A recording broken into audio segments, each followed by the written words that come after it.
मेरा दिल एक दिल पे फिदा है, वो एक बेवफा है। दरअसल दोस्तों, आज की कहानी जो है वो धौलपुर से है। धौलपुर में रहने वाला एक शख्स इस बात से बिल्कुल भी बेखबर था कि उसकी पत्नी उसको धोखा दे रही है, और धोखा उस हद तक दे दिया कि उसने अपने पति की ही हत्या कर दी। दरअसल आपको वीडियो में जो दो लोग दिख रहे हैं, ये है सुनीता और पंकज। ये दोनों आशिक हैं। ये सुनीता सुक्खन की पत्नी है और ये पंकज सुक्खन के मौसी का लड़का है। अब सुनीता और पंकज के दोनों में प्यार था, और प्यार इतना कि गहराइयों वाला कि ना सुनीता पंकज को छोड़ सकती थी, ना ही पंकज सुनीता को छोड़ सकता था। अब इनके बीच में खड़ा हुआ था सुक्खन। सुक्खन सुनीता का पति। अब क्या होता है दोस्तों, अब इन दोनों ने मिलकर प्लानिंग की कि इस सुक्खन को रास्ते से कैसे हटाया जाए। सुक्खन को नहीं पता था कि उसकी मौसी का लड़का उसको धोखा दे रहा है।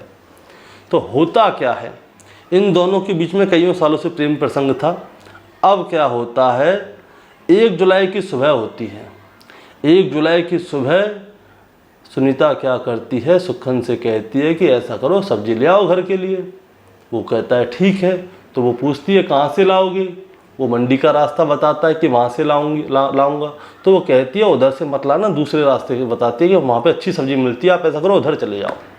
तो सुक्खन अपनी पत्नी से, कभी ऐसा हुआ ही नहीं था कि वो अपनी पत्नी पे विश्वास ना करता हो। तो सुक्खन क्या करता है, जहाँ पे अनीता बताती है वहाँ पे चला जाता है। अब इधर से अनीता क्या करती है, अपने प्रेमी पंकज को फ़ोन करती है कि ऐसे बात है, सुक्खन अब घर से निकल चुका है सब्जी के लेने के लिए, और वो किस दिशा में गया है ये पता बताती है। तो पंकज क्या करता है, अपने दोस्त के साथ में रास्ते में ही सुक्खन को मिल जाता है, और सुक्खन से कहता है कि भैया आज दारू वारू की पार्टी की जाए। तो सुक्खन भी उसका भाई है भाई। वो भाई ऐसे थे, दोस्तों की तरह रहा करते थे। इसीलिए सुक्खन ने पंकज को अपने घर के अंदर प्रवेश भी दिया था। इसलिए कहते हैं कि अपने घर में हर किसी को प्रवेश नहीं देना चाहिए। तो वो लोग क्या करते हैं, एक पंकज होता है, दूसरा सुक्खन होता है, और तीसरा पंकज का दोस्त होता है। अब ये तीनों क्या करते हैं दारू पार्टी। अब दारू पार्टी करते करते शाम हो जाती है।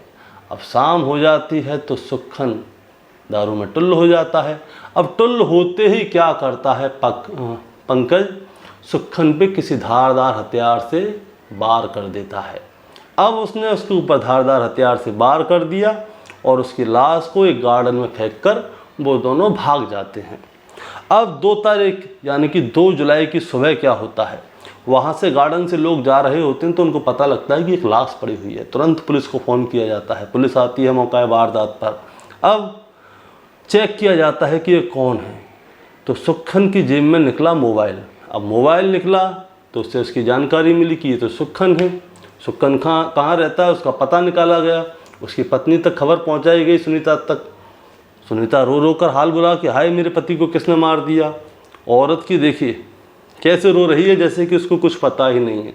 अब क्या होता है, पुलिस क्या करती है, इन लोगों के कॉल डिटेल निकालती है। कॉल डिटेल निकालती है सुक्खन का और उसकी पत्नी का कि इन लोगों की किस किस से बात होती है। तो पता चलता है कि जो सुक्खन की पत्नी है वो पंकज से बहुत ज़्यादा बात करती है, और कल के दिन जब सुक्खन सब्जी लेने गया था तो उसकी फ़ोन की लोकेशन और पंकज की फ़ोन की लोकेशन एक ही थी। अब पंकज को हिरासत में लिया जाता है और उसकी कुटाई लगाई जाती है अच्छी तरह से, और उससे पूछा जाता है सही सही बता तूने क्यों मारा। तब पंकज बताता है कि वो सुनीता से सच्चा वाला प्यार करता था। अब सच्चा वाला प्यार करने के चक्कर में उसने अपने मौसी के लड़के को रास्ते से हटा दिया, यानी कि उसकी हत्या कर दी। पुत्र जानकी प्रसाद निवासी उदयपुरा के रूप में हुई। मौके पर मृतक के पिता जानकी प्रसाद ने प्रेम प्रसंग की बात को लेकर पूर्व में पुत्रवधी सुनीता के रहे आरोपियों के खिलाफ हत्या करने की आशंका जाहिर की। तकनीकी साक्ष्य एवं मानवीय आधार प्राप्त गोपनीय सूचना के आधार पर मृतक की पत्नी सुनीता के प्रेमी पंकज के बारे में जानकारी प्राप्त की गई। मृतक की पत्नी पंकज द्वारा अपने पति को सब्जी लेने के लिए मनिया भेजा गया, जिसकी सूचना मोबाइल से कॉल कर अपने प्रेमी पंकज को दी। पंकज ने अपने दोस्त सतवीर को कॉल करके मनिया बुलाया एवं शराब पार्टी साथ में शराब पार्टी की, जिसके बाद पत्नी के प्रेमी पंकज ने अपने दोस्त सतवीर के साथ मिलकर मृतक शकुन की पत्थर मारकर हत्या कर दी। मृतक की पत्नी सुनीता, उसके प्रेमी पंकज एवं उसके दोस्त सतवीर को गिरफ्तार किया गया है। अब पंकज सारे जीवन जेल की सेल में रहेगा और इधर जो सुनीता है वो भी जेल की सेल में रहेगी और इधर बेचारा सुक्खन फालतू में बीच में फंस गया। अगर सुनीता को इतना ही बुरा लगता था सुक्खन तो उसको तलाक दे देती, मरवाने की ज़रूरत क्या थी। दोस्तों आपका क्या कहना है इस रिपोर्ट के बारे में, आप ज़रा हमें बताइएगा कि अगर सुनीता पंकज से प्यार करती थी तो उसको अलग कर देती, भैया मेरे को तुम्हारे साथ नहीं रहना, मुझे पंकज के साथ रहना है, सुक्खन को मारने की ज़रूरत क्या थी। आप क्या कहना चाहेंगे, आप ज़रा हमें कमेंट में बताइएगा। ऐसी और वीडियोज़ के लिए आप लोग हमारा चैनल सब्सक्राइब कर सकते हैं। नमस्कार।